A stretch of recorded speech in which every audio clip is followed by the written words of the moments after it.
Ponte aquí que nuestro invitado siempre lo ponemos en medio.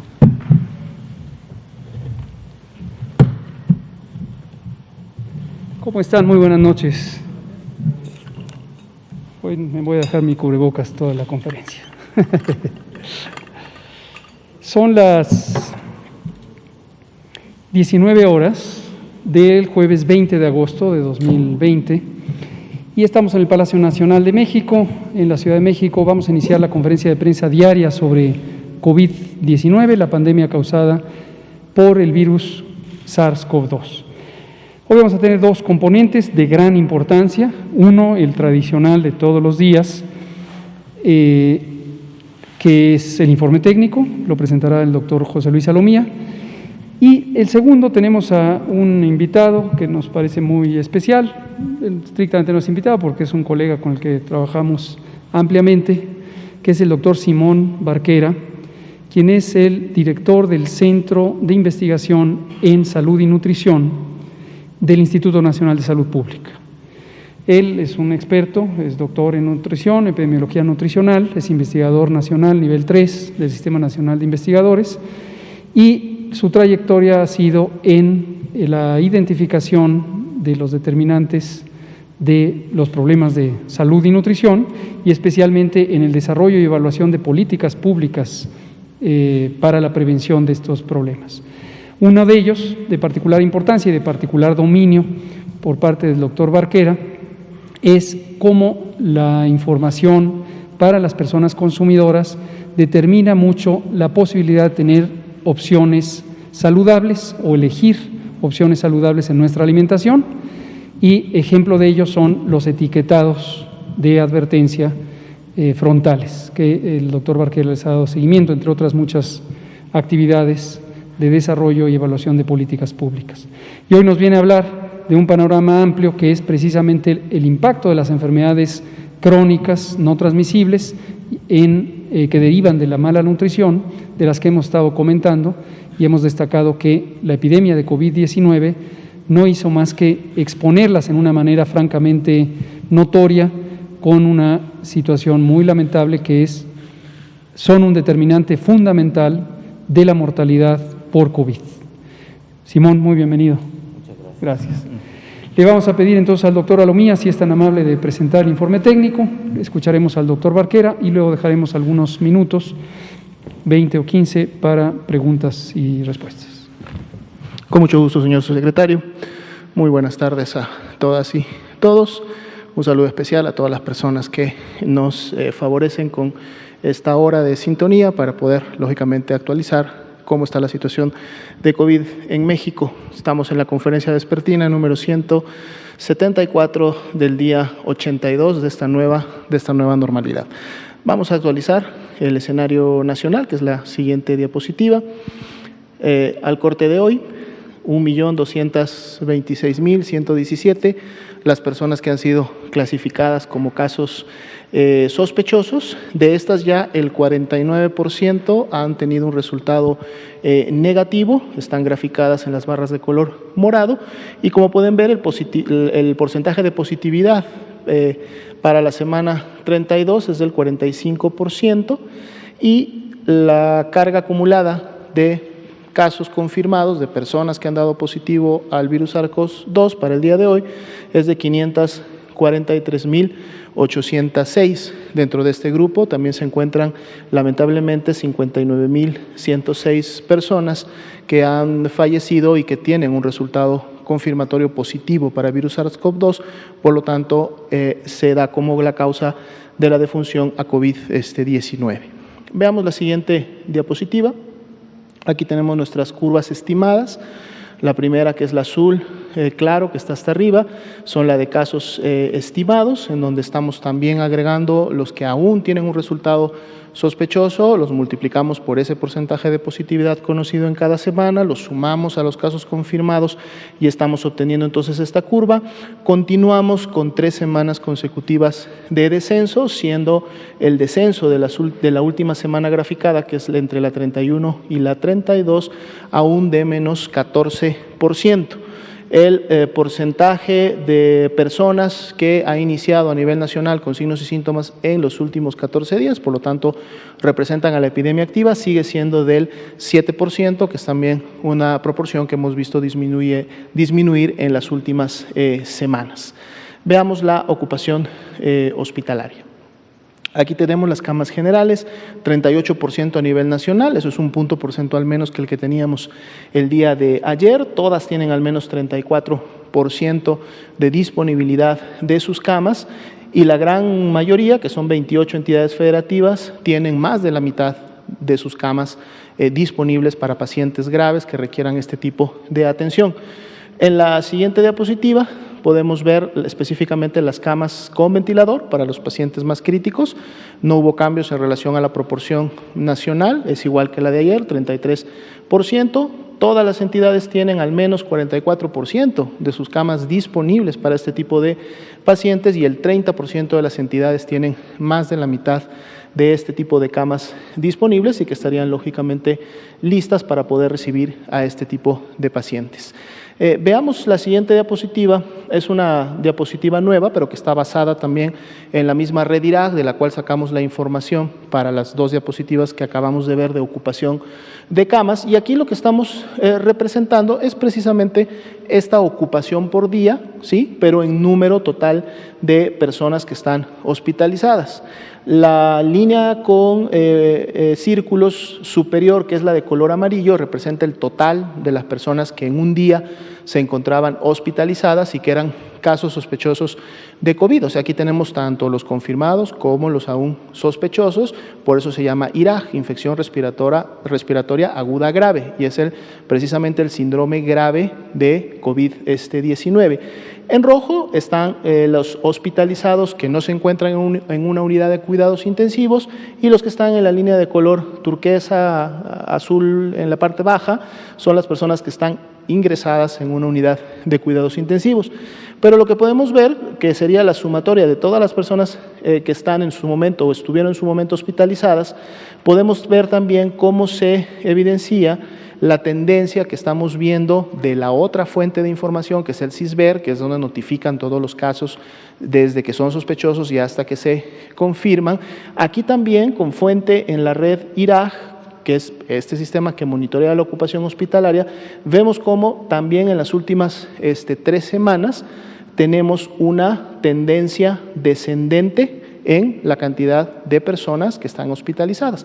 Esta sí no es una proporción de camas disponibles o ocupadas como la anterior, esto sí es un número entero, es un número total de personas que en un momento están hospitalizadas a nivel nacional, y entonces podemos notar también en las últimas 3 semanas esta tendencia descendente, y es también entonces una imagen a la cual le vamos a estar dando seguimiento, a lo mejor no de manera diaria, pero vamos a estar presentando este gráfico con cierta frecuencia, sobre todo para poder ver cómo va a continuar, cómo se va a estar comportando la tendencia de la hospitalización, que también es un indicador importante que complementa el que vemos de casos sospechosos o confirmados de la enfermedad.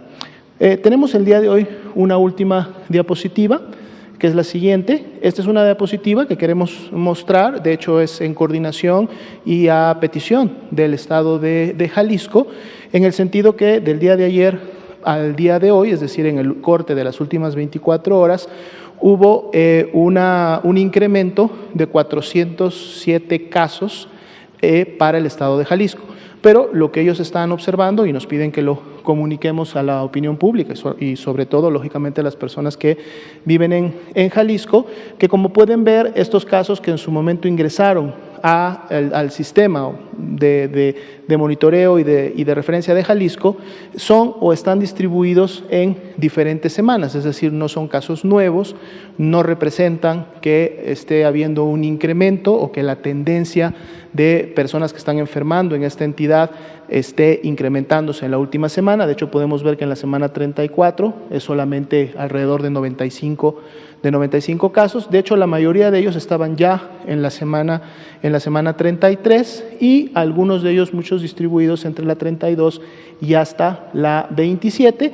E igual si vemos los colores de cuál es la institución que hizo esta notificación o esta integración de información de un día para otro, es precisamente el Instituto Mexicano del Seguro Social, que podemos ver que es la mayoría de los casos entre la 31 y la 34, que es donde están, ¿no? Entonces, solamente dar esta aclaración a petición y en coordinación con el Estado de Jalisco. Entonces, sería la actualización para esta noche. Muchas gracias, doctor Alomía. Doctor Simón Barquera, si es tan amable de Muchas gracias. iluminarnos.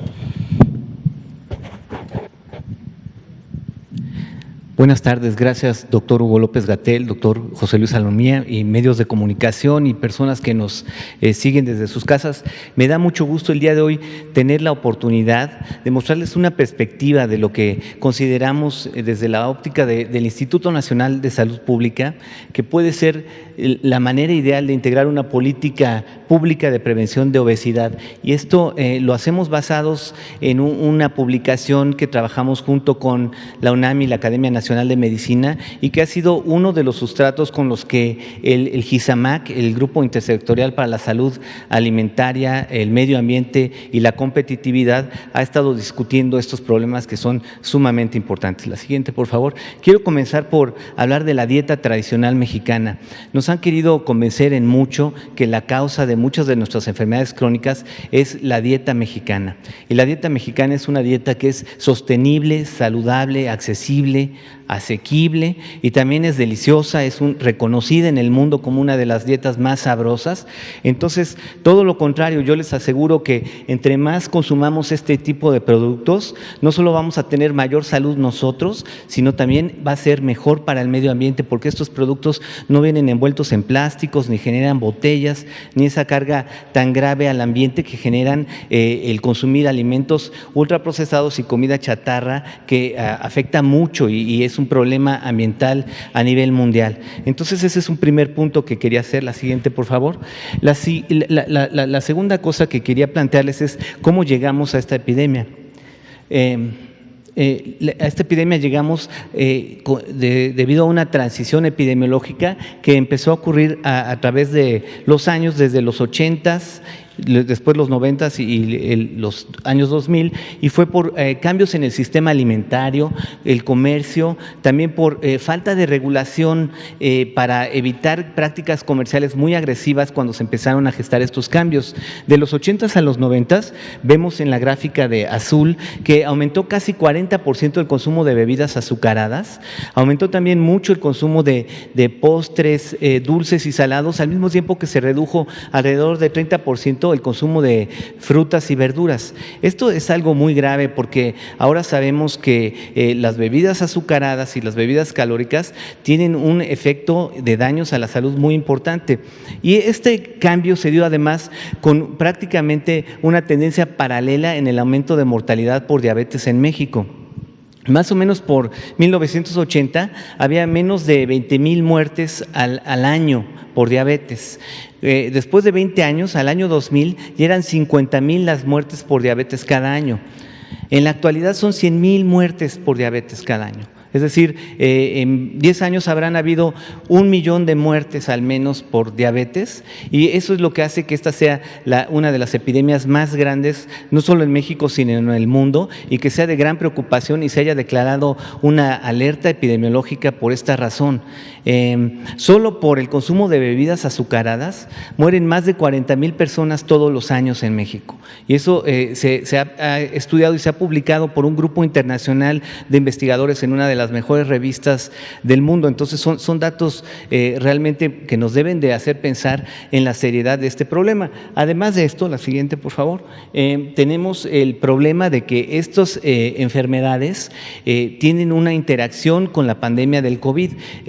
La obesidad, la diabetes y la hipertensión, como ya ha mencionado el doctor López-Gatell, aumentan el riesgo de severidad por COVID, la obesidad hasta en 47%. Y somos un país que, como pueden ver en esta gráfica, tiene una muy alta prevalencia de obesidad y sobrepeso. Más del 75% de la población adulta, según nuestra última encuesta en SANUD 2018, tiene sobrepeso y obesidad. Quiere decir que ni siquiera 3 de cada 10 adultos en promedio tienen un peso saludable. Peor aún, hay 7 estados donde ya ni siquiera 2 de cada 10 adultos tienen un peso saludable. Entonces, esto refleja un problema pues, que requiere de acción inmediata y que requiere acción no solo a través de educación y recomendaciones, sino a través de modificación del ambiente. La siguiente, por favor. En los últimos 18 años ha aumentado 42% la obesidad en los adultos.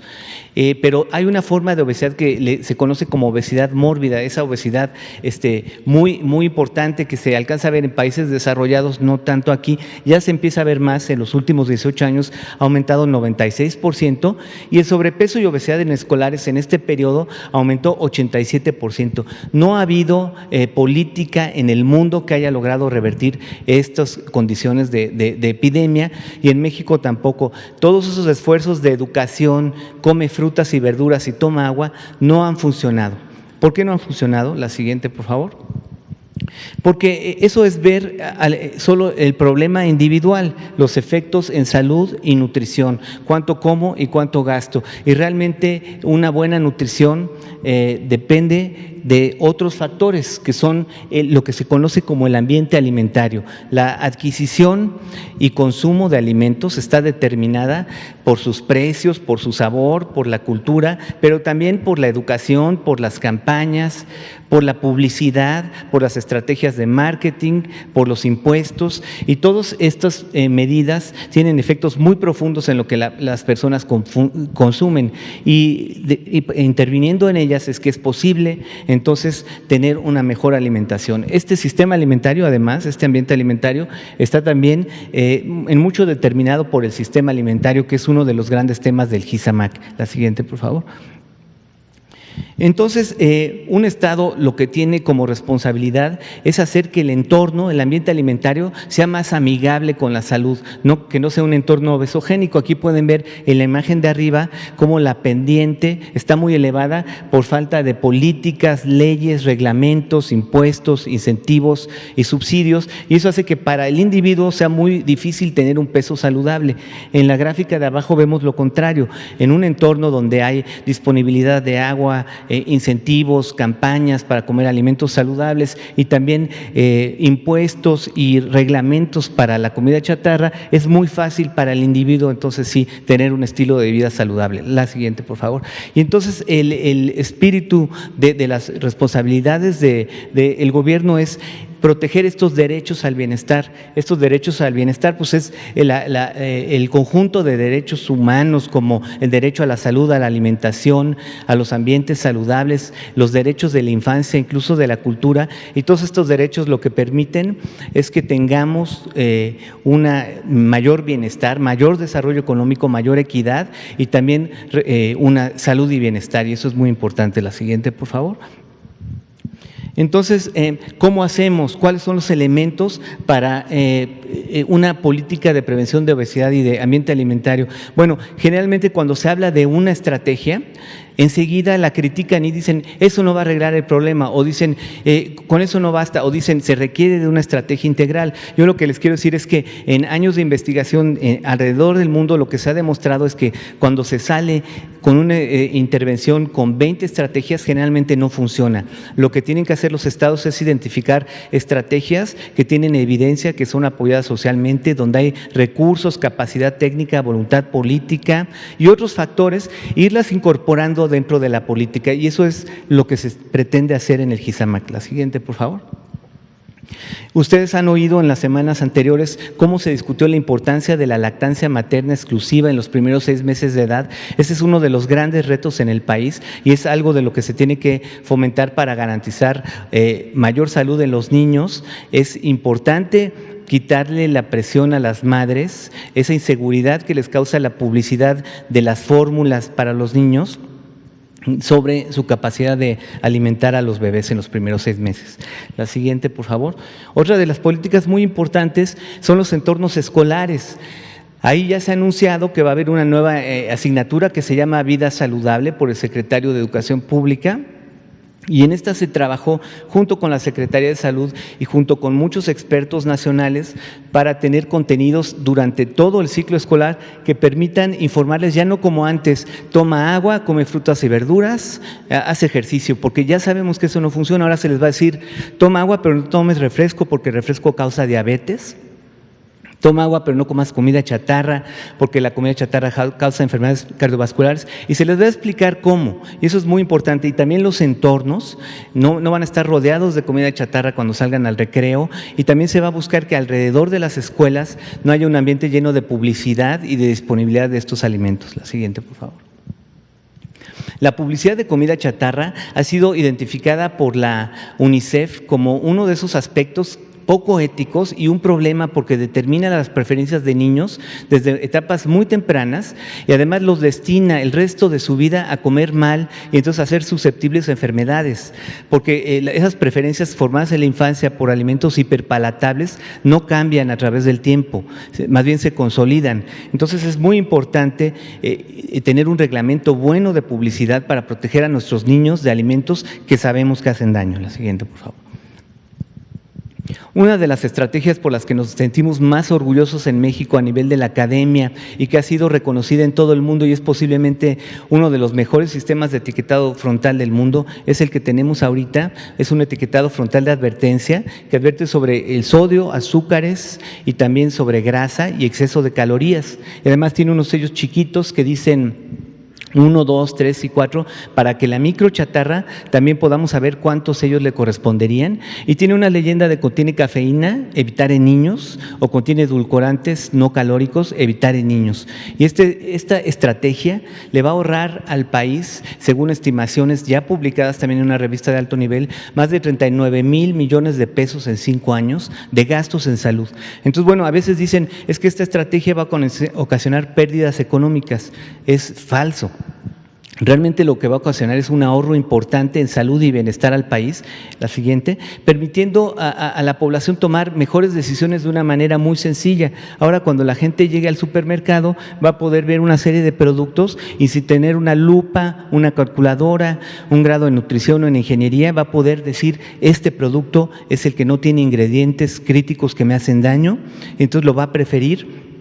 Y esto va a ayudar a tener elecciones más saludables, también va a ayudar a que las empresas que hacen productos saludables pues crezcan y las empresas que hacen productos que son muy poco saludables reformulen y eso nos va a beneficiar a todos en salud. Entonces es una estrategia muy importante que tenemos que apoyar y que nos conviene a todos. La siguiente, por favor.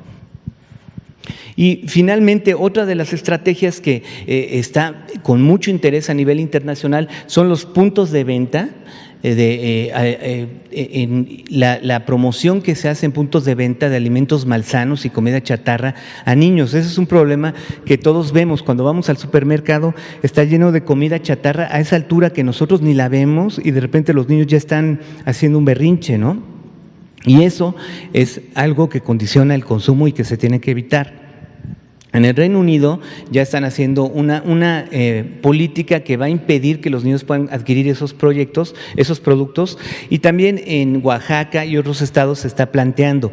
Yo creo que es muy importante, refleja la preocupación y el compromiso de los estados y la desesperación también de ver esta epidemia tan grande y que no tiene fin y sigue creciendo por buscar medidas para proteger a la infancia. Yo creo que esto, si se logra articular con asesoría de expertos como se ha hecho a nivel nacional, identificar bien la forma de hacerlo, pues podría también integrar parte de esa política. La siguiente, por favor.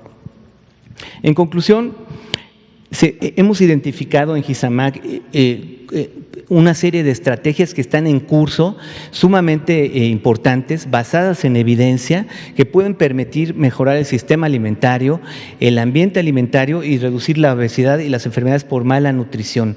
Estas se tienen que ir implementando de forma paulatina, no se pueden descalificar porque falten más o porque no se ha hecho alguna otra, se van a ir implementando y eso es lo importante, acción inmediata, no esperarnos hasta que haya 20. La siguiente. Y solo para finalizar, este grupo, el Grupo Intersectorial para la Salud Alimentaria, el Medio Ambiente y la Competitividad, está pensando todos los meses y todas las semanas de manera muy intensiva cómo asegurarse que estas estrategias sean compatibles con los objetivos del desarrollo sostenible, que permitan equidad, disminución de la pobreza, que permitan bienestar, salud y también que permitan mayor desarrollo económico, que eso es lo que se está buscando al reducir estas enfermedades, que estén basadas en evidencia científica de la mejor calidad, que sean sensibles con los derechos humanos y que sean libres de conflicto de interés, es decir, no permitir que ese gran factor de interferencia que es los intereses comerciales de quienes fabrican estos productos malsanos afecte la implementación de estas políticas. Esto lo está haciendo de mano con la sociedad civil, con la academia y con agencias internacionales de Naciones Unidas como es la OPS, la FAO y UNICEF. Entonces, bueno, yo quiero concluir por hacer un llamado a que se apoyen estas estrategias, a que la sociedad siga apoyándolas, porque es la mejor evidencia que tenemos de algo que puede funcionar para reducir estas enfermedades en nuestro país. Muchas gracias. Muchas gracias, doctor Simón Barquera, director del Centro de Investigación en Nutrición y Salud del Instituto Nacional de Salud Pública. Vamos a darle la palabra a Héctor. Gracias, subsecretario Héctor García de Diario Basta y Grupo Cantón. Dos preguntas, si es tan amable. Una es de que a la redacción en Villahermosa, Tabasco, ha llegado información de los laboratorios privados que llevan a cabo pruebas y que muchas veces lo hacen sin ética y todo por el lucro. Resulta que 5 personas, una familia de 5 personas, se fueron a hacer la prueba y 3 de ellas salieron positivas. Entonces, ahora sí que por recomendación de un doctor epidemiólogo como usted, los recomendó que se hicieran otra prueba y resultaron negativas. A los 7 días volvieron a hacerse esta prueba y volvieron a salir negativas. Entonces aquí, pues, ahora sí que el impacto emocional y económico. La pregunta, subsecretario, es algún plan, alguna estrategia de la Secretaría de Salud para poner freno a este tipo de laboratorios, porque no solamente es en esa entidad, sino pues hay testimonios de que se da en otros estados de la República Mexicana y que por eso pues actúan sin ética y con los fines meramente lucrativos. Y la otra, hay una foto, subsecretario, donde lo critican, pues, de que vienen al avión, me imagino que de San Luis Potosí hacia acá, hacia la Ciudad de México, en donde viene platicando con una persona de pasillo en el avión donde no trae cubrebocas. ¿Podría platicarnos sobre eso, por favor? Con mucho gusto. Empiezo por esta segunda. Me llamó la atención que se le diera tanta importancia. Lo vi y lo puedo decir porque no hay nada inquietante en ello. Quien vi que lo puso en su Twitter fue el periodista Joaquín López Dóriga. No sé si alguien más lo puso, pero yo encontré el de Joaquín López Dóriga. Le escribí al licenciado López Dóriga mostrándole la ficha y le dije: con mucho gusto te comento la situación, porque él habla de que estoy volando, no sé si quería decir volando o violando los protocolos respecto. En los aviones, esto para aquellas personas que vayan a estar en aviones, se requiere utilizar cubrebocas. La razón es relativamente obvia, es un medio de transporte donde hay confinamiento. Como hemos explicado, el cubrebocas es un instrumento auxiliar en la prevención y es de mayor utilidad en los espacios cerrados. Hay un periodo en el curso de un viaje en avión, generalmente cuando es superior a 50 minutos, en donde a uno le dan agua. Es una necesidad humana consumir agua. Les recomiendo consumir 2 litros al día, es muy recomendable. No conozco todavía que existan dispositivos de cubrebocas que tengan la posibilidad de tomar agua. He visto algunos, pero son casi anecdóticos, que tienen un popotito para tomar agua a través del cubrebocas.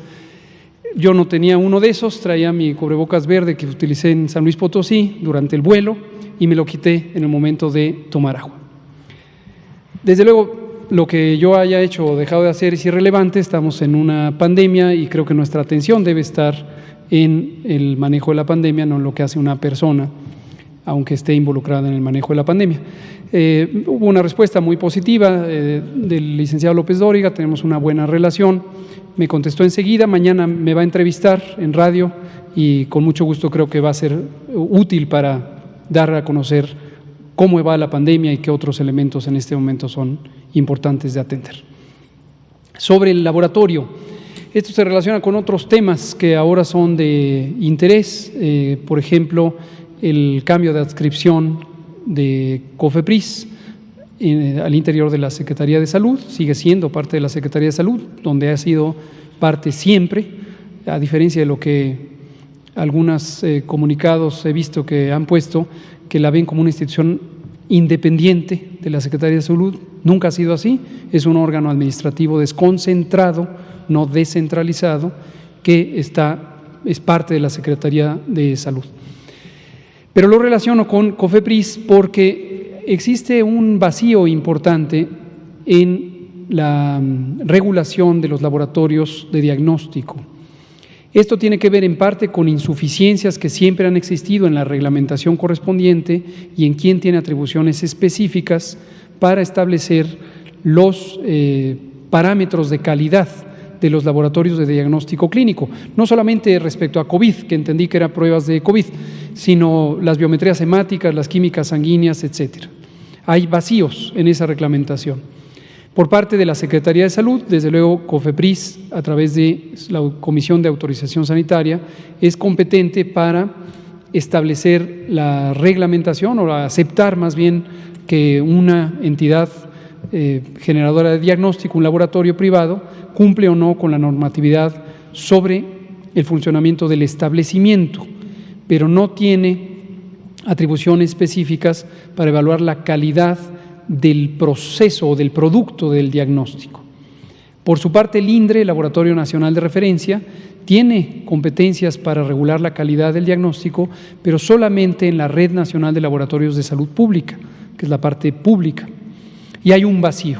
Tanto así que al inicio del sexenio, mucho antes que COVID, tenemos un proyecto de crear un Centro Nacional de Diagnóstico en Salud, esto lo habíamos comentado meses atrás, que precisamente va a tener atribuciones para regular todo el diagnóstico, todo, en entidades privadas también, incluyendo el diagnóstico por laboratorio en el espacio clínico. Y estamos trabajando en ello.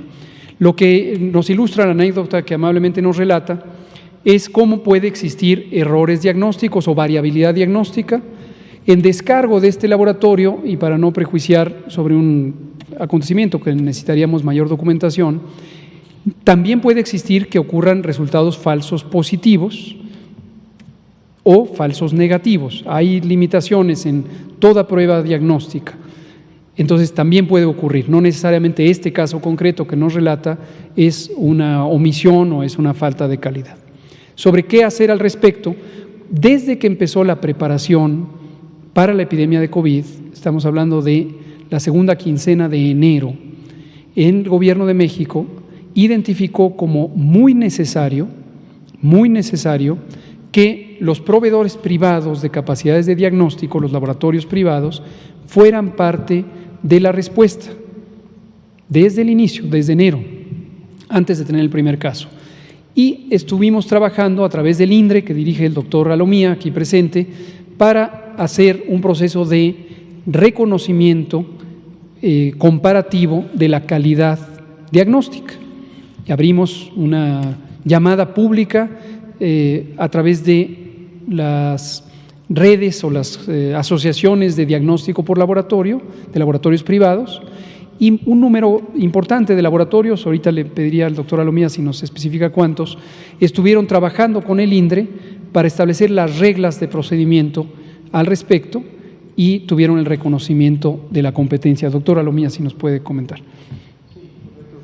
Se estuvo trabajando, de hecho, desde prácticamente los primeros semanas de mediados de marzo, y es un trabajo que se realizó prácticamente durante 2 meses y medio posteriores. De hecho, tenemos la lista actualizada, es pública, la pueden ustedes encontrar en la página de la Dirección General de Epidemiología. Van a encontrar no solamente todos los laboratorios privados que en su momento han obtenido este reconocimiento, sino también todos los laboratorios que en su momento participan en la vigilancia epidemiológica o que aportan resultados confirmatorios que están, en este caso, reconocidos por el INDRE. El total de todos los laboratorios que en su momento realizan la prueba en México avalada por el INDRE son 159. Estos son todos los que en su momento pueden llevarla a cabo. Lógicamente están incluidos aquí los laboratorios estatales, y de estos 159, 52 son los laboratorios privados que realizan la prueba y que tienen el reconocimiento. Ahora, aprovecho para comentar que esta fue una situación que surgió en la reunión de CONAGO, en la que estuvimos ayer en San Luis Potosí, la inquietud sobre los datos, y esto lo digo por lo siguiente: a nivel local, en algunas entidades federativas, existe la inquietud de que tienen un mayor número de casos registrados respecto a los que nosotros presentamos aquí, para los estados. Ya lo hemos dicho varias veces, pero lo vuelvo a explicar con mucho gusto: toda la información que nosotros recibimos procede de los estados. No tenemos otra forma de tener información, además así funciona el Sistema Nacional de Vigilancia Epidemiológica.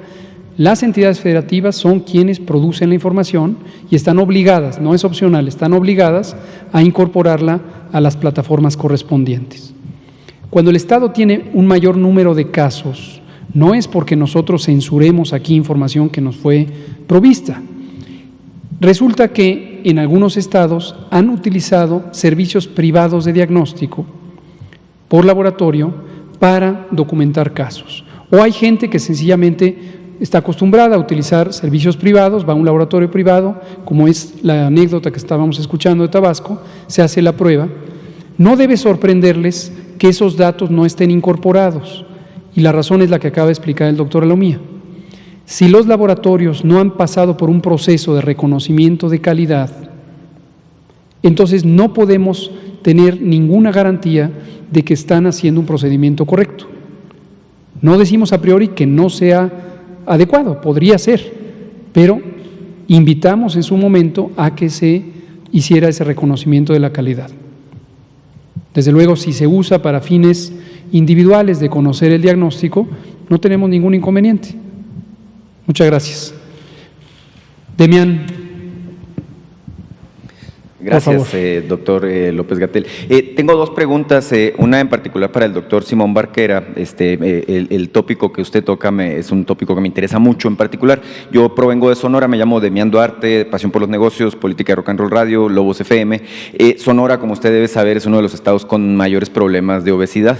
Tiene que ver con el estilo de vida, la vida sedentaria y la alimentación en particular. Pues las tortillas de harina al parecer están muy buenas, ¿no? Y las cervezas más bien heladas, ¿no?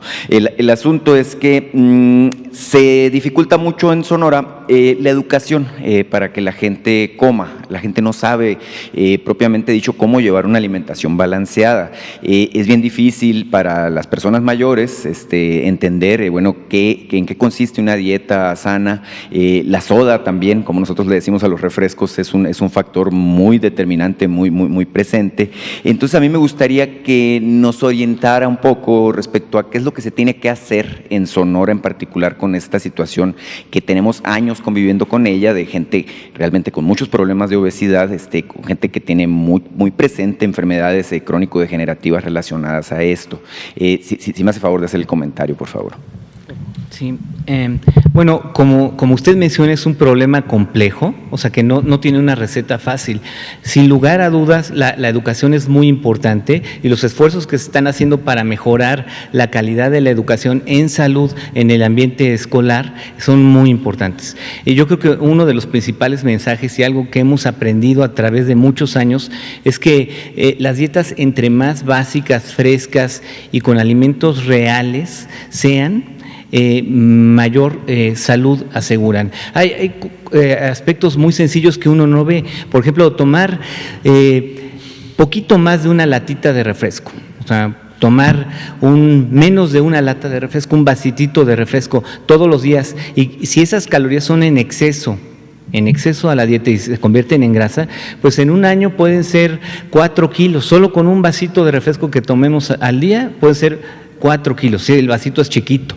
Y esos 4 kilos en 10 años son 40 kilos. Entonces, bueno, si la gente está tomando 160 litros en promedio de refresco en nuestro país, pues eso ya nos pone en una desventaja, pero ahora sí que enorme, porque ni haciendo 5 kilómetros diarios uno puede contravenir ese aporte calórico, ¿no? Entonces, una parte es pensar que las bebidas, la forma de hidratarse es con agua, no con bebidas que tienen calorías. Eso es fundamental. Tampoco con jugos ni con licuados. A veces vemos a la gente corriendo y luego se hidratan con jugos, y pues también los jugos tienen este problema de ser muy altos en azúcar.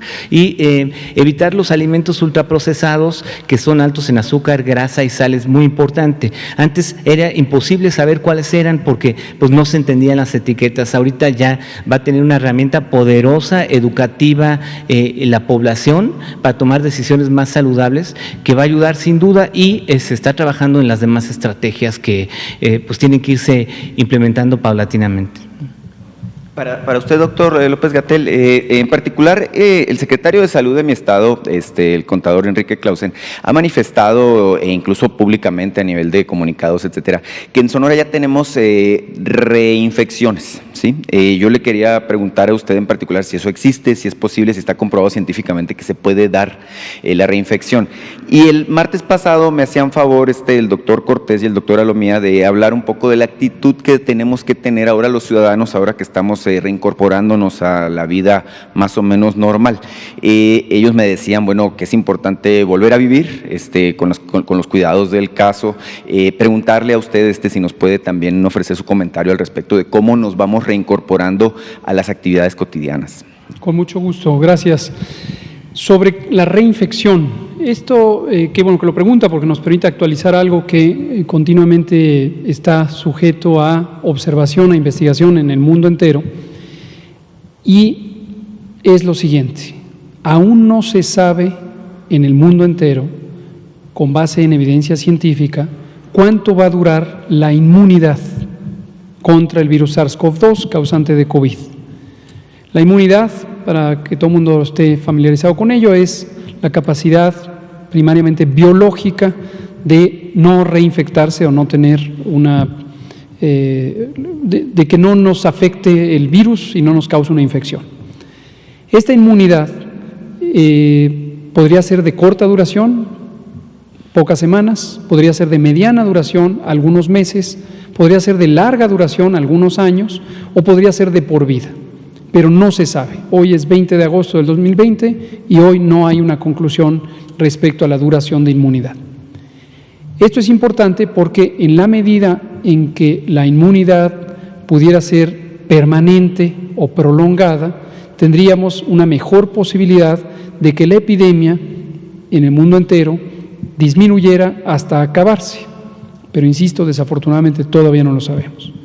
Si la inmunidad no es de tan largo plazo, puede ser que una persona que ya se infectó se vuelva a infectar, haya tenido o no la enfermedad, síntomas. Sí se han descrito casos un tanto anecdóticos, aunque algunos se han publicado en revistas científicas, de personas en las que se tiene mayor certeza de que estuvieron infectadas porque tuvieron enfermedad, incluso las personas hospitalizadas, y pocos meses, par de meses después, regresan con una nueva infección por el virus SARS-CoV-2. Les llamo anecdóticos no por despreciar las referencias, sino porque son muy, muy pocos comparados con la enorme cantidad de casos que ha tenido el mundo. Se han descrito en varios países. Nosotros mismos hemos encontrado algunos en donde llama la atención que una persona que ya habíamos registrado como enferma semanas atrás se vuelve a presentar. Pero aquí hay un elemento importante. La importancia relativa que tienen unos pocos casos respecto a lo que puede ocurrir en la epidemia o respecto a la preocupación que usted podría tener de ya me infecté, ya no me quiero volver a infectar, no es todavía algo que debería preocuparnos demasiado, en la medida en que parece ser que son eventos raros. Y por la experiencia con otras infecciones sabemos que hay personas que aún habiendo producido una respuesta inmune, una respuesta protectora, puede no ser tan efectiva y pudieran reinfectarse, pero son casos particulares. Sobre cómo vivir. Crecientemente vamos viendo la evidencia de lo que dijimos desde febrero, epidemia larga. En febrero dijimos, preparémonos para una epidemia larga, lo vuelvo a decir, y en el caso de México en concreto, planteamos un horizonte de que llegaríamos hasta octubre todavía con actividad epidémica. Además, existe esta otra posibilidad de que con la temporada de influenza, que es seguro que vamos a tener, pudiéramos tener también, quizás, un nuevo repunte del COVID, un rebrote. Puede ocurrir, en México puede ocurrir, y está en la posibilidad de que ocurra al menos en el hemisferio norte. En el mundo entero, la epidemia, también lo hemos dicho en varias ocasiones, podría durar 2, 3, 5 años, más, no se sabe, no hay manera de predecirlo con toda certeza, pero si la inmunidad poblacional no llega a ser de al menos el 75%, es probable que tengamos rebrotes y rebrotes y rebrotes.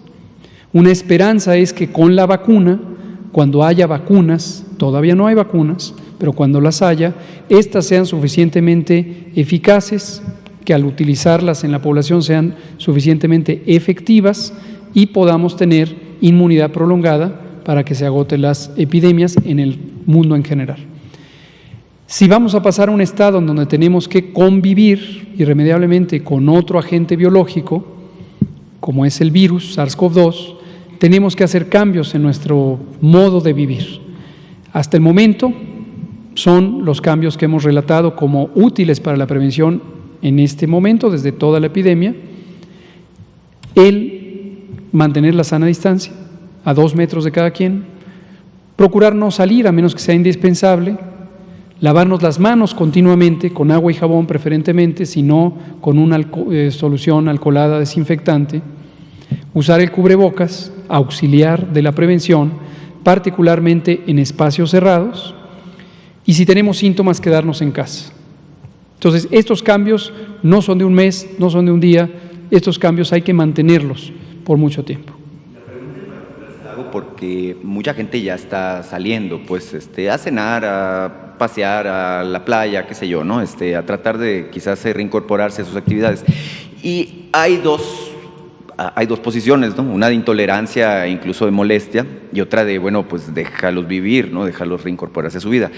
Ahí es donde yo le pido su opinión respecto a qué es lo que tiene que ocurrir, ¿no? Exacto. Lee el balance entre cuidar dos bienes públicos, la salud y la vida, y la actividad social que incluye la económica, es un reto para toda la humanidad, todos los países del mundo. Y no hay una única solución. No es que uno pueda decir 60% que salga y el 40% se queda, 2% sale, 98% se queda, unos meses sí, otros no. No hay fórmulas, no está escrito en ningún lado una fórmula universal. Por esa razón, como humanidad tenemos que ir aprendiendo a convivir con el virus.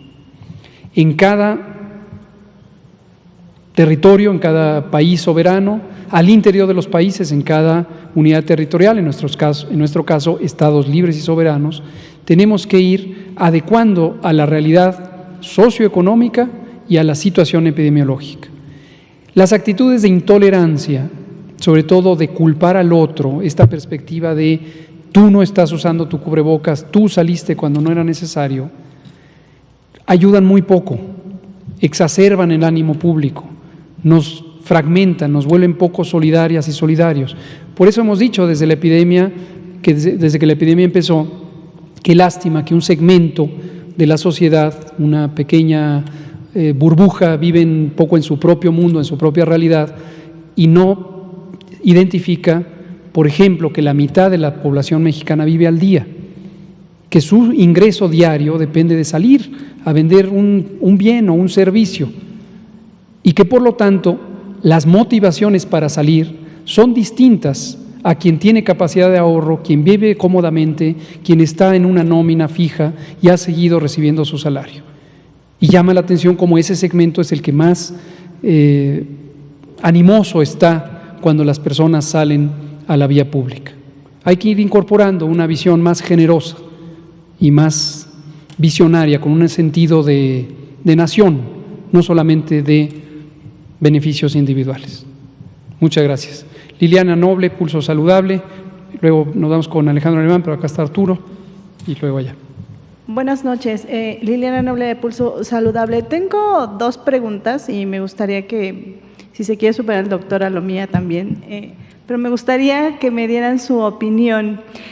Hoy el presidente del Consejo Coordinador Empresarial, voy a leer su nombre para no decirlo mal, Carlos Salazar, habla de que no concibe la idea de que el gobierno federal se deslinde de la responsabilidad de los 60,000 muertos, culpando a la industria y ahora extendiendo esta culpabilidad a través de estos candados de la venta de los productos hipercalóricos. ¿Cuál sería su opinión al respecto? Muchas gracias. Como cualquier otra opinión, me merece respeto. Creo que todo el mundo tiene que tener la libertad de expresar su punto de vista. Respecto a la perspectiva, se relaciona con la pregunta que me hacía Demián, no me sorprende, porque precisamente él defiende los intereses que le corresponde como empresario, como presidente del Consejo Coordinador Empresarial, y él defiende los intereses privados. La realidad de que la enfermedad metabólica crónica, obesidad, sobrepeso, diabetes, hipertensión, múltiples cánceres, son los componentes de la mitad de las muertes en México todos los años desde hace al menos 15 años, quizá más, es una realidad, está documentada ampliamente, independientemente de la epidemia de COVID, por muchos años. Se han hecho alertas. En el sexenio pasado, de hecho, se estableció una alerta epidemiológica sobre la diabetes y la obesidad como problemas graves de salud pública. En el mundo entero hay evidencia científica, hay pronunciamientos formales, hay declaraciones de organismos internacionales como la Organización Mundial de la Salud. Bueno, hasta la OCDE, la Organización para la Cooperación y el Desarrollo Económicos, ya en 2 ocasiones a lo largo de 10 años ha publicado libros completos haciendo referencia no solo al daño que causa a la vida y a la salud de las personas estas enfermedades que se asocian con la mala nutrición y los productos ultraprocesados, industrializados, altos en calorías, altos en azúcares, grasas, sal, como causa directa de este problema. Cuando llegó COVID, nadie esperaba, pienso, que íbamos a tener la mayor mortalidad relacionada con este problema. 80% de personas que han fallecido, no solo en México, en el mundo. Reino Unido está en este momento mismo, como ya señalaba el doctor Barquera, estableciendo políticas, reforzando políticas que ya tenía respecto al problema de obesidad, ahora dirigidas también a la etapa COVID y post-COVID. Entonces, insisto, la perspectiva me parece respetable. La función de un gobierno es proteger el interés público. Los funcionarios públicos, los servidores públicos, tenemos una encomienda legal de defender el interés público, no el privado. Eso no quiere decir que tengamos algo en contra de la inversión privada o de la economía privada. Por cierto, que esto quede clarísimo, es un poco fuera del tema de salud, pero veo que a veces cuando se quiere desinformar, la infodemia que mencionaba el maestro Villamil el domingo pasado, cuando se quiere confundir a la audiencia, se empiezan a invocar ideas como es que va a ser un gobierno autoritario y es que está ejerciendo control y es que esto va a ser, y nos comparan con ciertos países que tienen otros modelos económicos basados solamente o prioritariamente en la inversión del Estado. No, México tiene una economía mixta. No tenemos nada en contra de que haya una economía mixta. Pero si hay sectores industriales que producen, bueno, no voy a usar la expresión que usé alguna vez en el estado de Chiapas, pero producen cosas de consumo humano dañinas, pues tenemos que decirlo y tenemos que solucionarlo. Ojalá que estos sectores privados, en el interés de tratar su asunto privado y de tener ganancias privadas, no volvieran público el daño. Porque tener una ganancia privada a costa de dañar a lo público pues tiene un cuestionamiento ético fundamental, ¿no? Bueno, yo estoy completamente de acuerdo con lo que expresa el doctor López-Gatell y solo añadiría que no es una situación que estemos observando en México. Los países del mundo que están padeciendo esta epidemia están muy preocupados por cómo la obesidad y las enfermedades crónicas lo complican, y es una reacción normal de los gobiernos, de los sistemas de salud y de los expertos de todos los países tratar de ver qué más pueden hacer. Esta epidemia de COVID ha sensibilizado mucho sobre por qué estamos con estas enfermedades crónicas en estos niveles. Entonces, bueno, esto se venía diciendo desde hace muchos años y en el instituto hemos sacado muchas publicaciones planteándolo, pero esta epidemia realmente lo que ha hecho es que se ponga en la mesa de discusión como una de las razones. No es exclusivo de México. Y bueno, ¿va a opinar algo, doctora Lomía?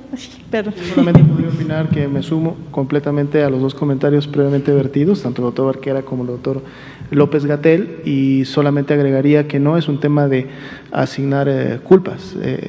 Lo que hacemos en la epidemiología, o lo que hace la epidemiología, es precisamente medir la distribución de la enfermedad y los determinantes que están asociadas a esta. Lo que los datos nos dicen hasta el momento, y no solo los datos en México, es que las principales comorbilidades que generan enfermedad grave y por lo tanto defunciones en COVID-19 al menos son estos tres: sobrepeso y obesidad, diabetes e hipertensión. Y eso es algo que es una prevalencia alta en la población mexicana y por lo tanto también contribuye definitivamente a los resultados que hemos visto. Y bueno, mi segunda pregunta, yo no sé si sea muy atrevido pensar en que a mí me gustaría ver un escenario en donde la industria, la parte privada y la pública, que es la federal, se pudieran reunir y hacer unas mesas de trabajo para reformular esto. ¿Ustedes estarían abiertos? Y si la gente de la industria estaría abierta, ¿se puede? ¿Se vale? ¿Estoy crazy? No lo sé. Qué bueno que lo menciona, es muy importante, porque otro de los elementos de desinformación es acusar de intolerancia al gobierno. Ya lástima que queda poco tiempo, pero lo podemos seguir tratando en días posteriores. Cuando hicimos el etiquetado frontal, los etiquetados claros, precisamente operamos de esa manera, porque así está reglamentado. En la entonces Ley de Metrología y Normalización se estipula que tienen que estar en la mesa de trabajo las partes interesadas. Tuvimos sendas sesiones desde que empezó el proyecto. Nunca como antes se había cuidado escrupulosamente el proceso de normalización. Aprovecho para agradecer y felicitar al licenciado Alfonso Guatirrojo, director general de Normas, que manejó impecablemente, hasta lo felicitó las representaciones empresariales precisamente, impecablemente manejó el proceso. Y tuvimos reuniones, 10, 12, 15, en donde se establecieron varios de estos criterios, y la posición nuestra como gobierno, defendiendo el interés público, es ¿por qué no consideran cambiar su modelo económico, su modelo de ganancias privadas y, bueno, se enriquecen legítimamente, legalmente, pero con productos que no dañen? ¿Por qué no regulan las porciones? ¿Por qué no terminan con esta escalada? Es un poco como la escalada armamentista, uso esta analogía porque así se los dije a los representantes empresariales. Cuando tuvimos la escalada de las armas en los años 80, las armas nucleares, llegó un punto en que el mundo se iba a acabar, hasta que hubo un pacto entre las dos potencias mayores de no seguir escalando. Disminuyó un poco, desafortunadamente no demasiado. Aquí opera un poco igual. El dulzor, el sabor dulce, es un mecanismo de atraer, enganchar las preferencias, como ya lo señaló el doctor Barquera, desde la niñez. Un producto es más dulce y gana mercado. Y entonces el otro producto, quizá de una compañía competidora, aumenta el dulzor y aumenta también el sabor salado y aumenta las grasas, porque es más atractivo al paladar. Pero entonces al poco tiempo tenemos productos que en 600 mililitros tienen 12 cucharadas de azúcar, soperas, por cierto, Y llega un punto en que esto es tóxico, esto está demostrado científicamente, por eso lo puedo decir, es tóxico para la circulación, la microcirculación renal, es tóxico para la circulación arterial de mediano calibre, en fin, obviamente propensión a la diabetes, a la obesidad, etcétera.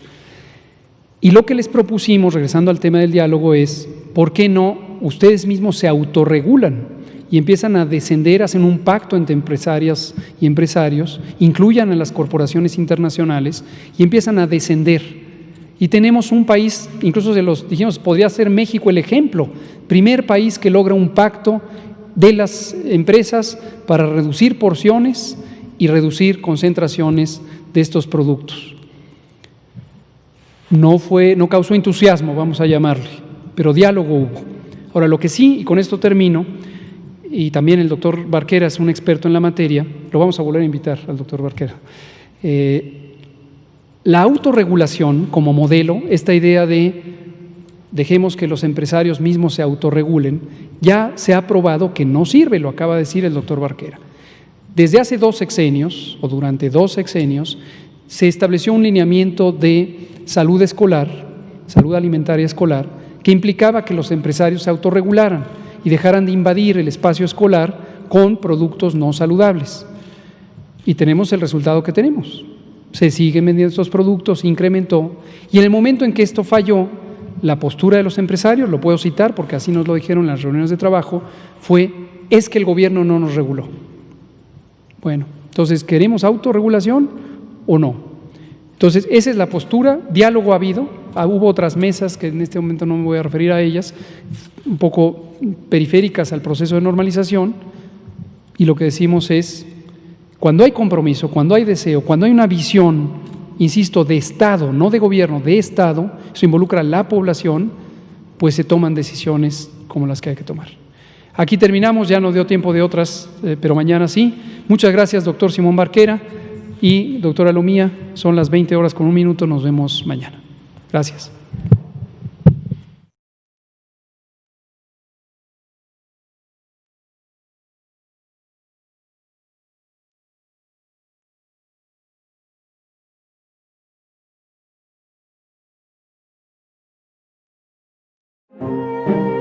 Entrega, valor, humanismo, profesionalismo. Por su dedicación y servicio, el personal de salud de la Nación será distinguido con la condecoración Miguel Hidalgo, la más alta presea que concede el Estado mexicano. Condecoración Miguel Hidalgo.